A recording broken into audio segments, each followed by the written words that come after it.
All right. Hello there. Welcome back. We're just gonna try to. Okay, man. Maybe my voice is still too loud. Whatever.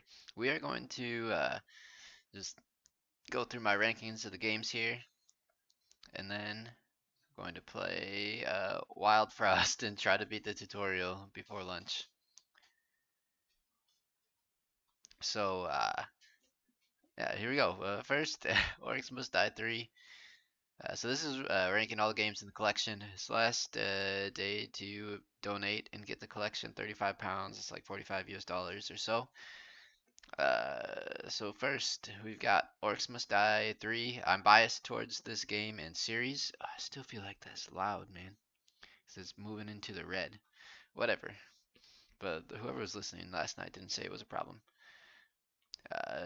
So yeah, Orcs Must Die 3. It's a tower defense. You also control a character. So I don't know, it's really cool. It's really fun. I love that game. I mean, the Orcs Must Die series is probably one of my favorite series and styles of games. Next, Patrick's Parabox. Really, really big surprise. Like when I first started playing it, I was like, "Oh no, it's another puzzler." And instead, like the puzzler just blew my mind. I've played it twice actually now. Uh, so it's really good. Like it even like in between playing all these 18 games, which I did in 4 days, man. 18 games in 4 days. So my rankings are a bit crazy because I was trying to learn 18 new games in 4 days. But Patrick's Pair Blocks really, really blew my mind away as I was playing it. And I'm probably gonna finish the game, not today, but one of these days. Then third, last night, Haitian Tactics. I mean, some of these like are really close. Like I'd say 3 through 9 could kind of be in any order. So it is pretty hard here, and it all depends on like what your style of game is and stuff. So third is Haitian Tactics is really fun, kind of like tactical. So like the setup of where you put your units was kind of like the battles in For the King 2, but then it was also like a card-based roguelike. But it was like it was so handy and it was so good and like it made sense. I knew what I was doing when I was playing the game, unlike some of the other ones that we'll get to. But it was really good, really fun. Really surprised me. Next was Shadow of Doubt. I thought this game was gonna be bad, to be honest, and especially my initial trouble was I couldn't even load the game. But then it turns out it's GTA meets Minecraft meets a LA Noir detective style game, and it it's one of the most insane, crazy style games I've ever played. The second I had like control and could leave my room and whatever, I went to talk to my neighbors, and then I was just talking to one, and then I said, "You're under arrest," and then he says, "No way, I'm not under arrest," and then he tried to like kill me. So then I started like stabbing, or I ran away, and then like once I got outside my building, I pulled out the knife, like my chef's knife that I happened to pick up earlier, just in case I needed it. Then like I stabbed him, and then the like police or whatever started shooting me, and then I had to run and like I don't know, like kill the police officer. I don't know. It was really fun. Like you can do so much in that game. You can make it what you want to. I like I don't know. You just have to play it to like know or like watch my video, I guess. Wild game. Wild, wild, wild. Next was 2 Point Campus. Really fun, a university sim building game. I like for what the game is, I barely played, but it's like super fun. It's like I don't know, your standard coaster tycoon, Sim City, whatever. You're building a university. Really fun, really cool. The graphics are cool. Uh, it's really really fun. Similar kind of vein, Frostpunk, fantastic, very serious RTS. I'm just trying to go through this a little faster, but it's really good. Always good to find a nice RTS that's like good. Sticky Business next, a sticker business sim game, and it's really chill, but it's really fun. It's definitely worth playing, like just to chill and relax, and kind of remind me of Kind Words from a few years ago. Just like a very wholesome, nice little cute game. Next, Death Sprint 66. I don't know how this game works. It does. It's insane. You run through the campaign levels. I couldn't beat, but somehow I got second in an online like PvP race. Uh, I don't know. The second I was like playing it in the tutorial, I was like, oh, this game is really neat, really nifty. It's really good. Uh, yeah. Then Eternights. I don't even know what kind of game this is. It's insane. It's like I wrote here, dating, action, RPG, horror, and like I was barely into the game. Like maybe played a little over an hour or something. Uh, it's good, man.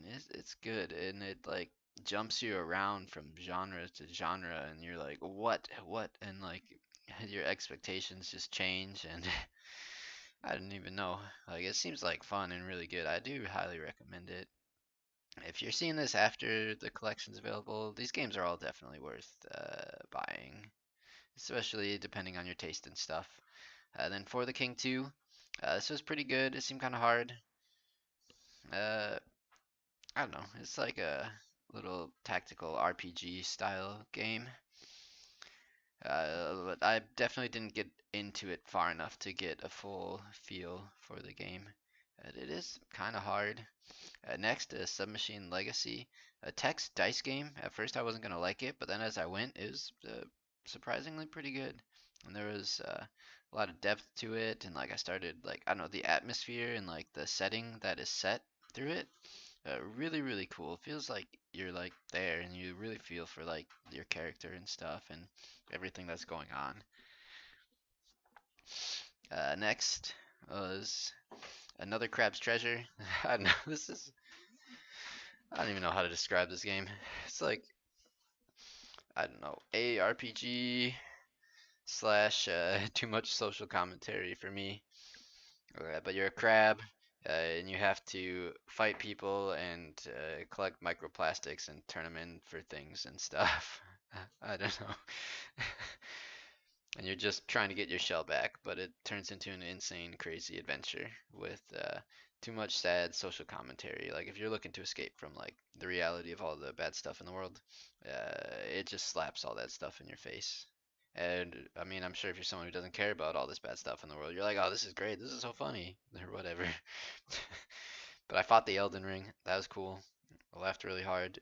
That's the only clip I've made from all these streams. Next was Wild Frost, which we're about to play. Uh, it's another roguelike deck builder, but I don't know. I was very confused. I couldn't beat the tutorial level, but it seemed really fun. Uh, I don't know. We'll play it in a minute. Next was Dungeons and Degenerate Gamblers. I had no idea what I was doing in this whole game. It was fun. It was fun, but I literally had. Obviously, I knew I was playing 21, but with all these like different cards that do so many different things, and the enemies cards do so many different things, and it just goes so fast, like boom, boom, boom, boom, boom, boom, boom, boom, boom. And the first time I lost on like the second card game, like the second battle. But then on my next run, I literally almost beat the game, and a misplay. I mean, who knows if I would have beaten the final thing at the end, but a misplay. Uh, not because I don't know. I just guess I just didn't fully understand what my card was gonna do, or like I should have played it safer. I don't know. Like I was literally made it to the final battle, I think, of the game, and I lost the second turn, maybe even the first turn. Just played the wrong card right off the bat. It is a big mistake. It is fun, but I had no idea what I was doing the entire time. If you want to watch some insane, crazy, skillful, good play by someone who has absolutely no idea what they're doing, I'd check me playing that game out. I have no idea how I made it that far.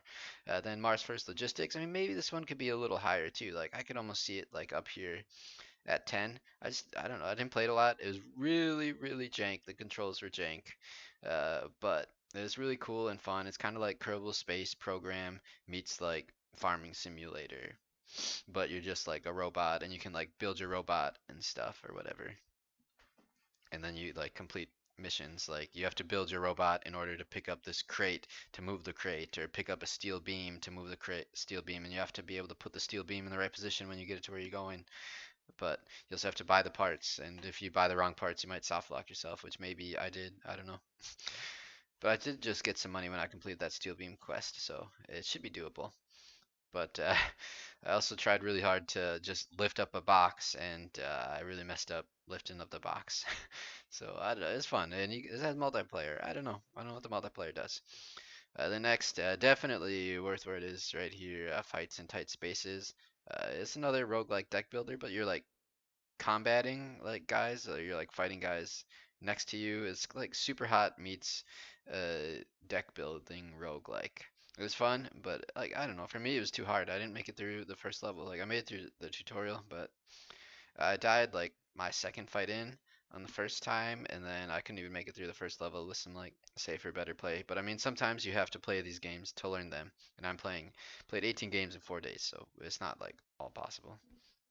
And then Scorn is really cool, super atmospheric horror puzzle game. Sorry, I'm just reading this right now. It was when I so this was the last game I played last night. When I like went to bed, I usually don't like I don't know games don't really like affect me, but I was just feeling like creeped out. It was I don't know, it was a weird feeling. Like the atmosphere was so good and like the horror was so creepy and like the art detail was really good and really well done. Uh, so I was like feeling it going to bed. I was like, I just feel like the shivers down my spine, like goosebumpy kind of like I just felt off and weird. But I got stuck. uh, I couldn't finish the first puzzle. I played for like 30 minutes. I don't know. I definitely kind of understood where I was going, but there's something I was missing that I needed to interact with somewhere. I couldn't find it. I don't know. Some guy was watching. He didn't know either. I don't know. At least they didn't say that they knew what to do. So I don't know, but I could kind of tell what needed to happen. I just couldn't figure out how to get the process started. There's obviously something I needed to move around, but how did I move it around? How do I get it started? How do I start moving things to interact? I don't know. But then you have to like do these things in the right order to get something somewhere to then open the door to get to the next area. I don't know. But then when I like left the game, when I looked at like controls or something, or I don't even know, it listed the controls and like there's buttons for weapons and stuff. I didn't even unlock a single weapon, and there's like 4 weapon slots. So there's a lot more to the game than I experienced. So this rating is just mostly because I didn't make it very far in the game. And then Submachine Legacy. This game just not my style of game at all. Point and click mystery puzzler. Nah, I'm good. I mean, it looked nice, but not my thing. So, for me personally, I would recommend all games 1 through 17. 18 wasn't for me, but there's probably people out there who that kind of game is for. Like, it just wasn't for me. And some of the things I like, other people won't like, and that's fine. But the amount of quality here is great. The replayability is great, especially with all like the roguelikes and stuff, because each run is different, you know? And like some of them, they're definitely different enough where it's like, yes, let's come back to it. Let's see what we can do. See how we can do it different. Let's see what happens if we go this strategy, you know? Some of them, like you upgrade as you go. So I don't even know if I got what upgrades I got after I like finished that long run. I don't know if I messed up when I left the game. Not sure. Or else maybe I just don't remember that I unlocked something. But yeah, so definitely worth getting the collection. Last day, go get the collection. Get out there. Donate to charity is the main thing though. And as long as you have the ability to, and have fun.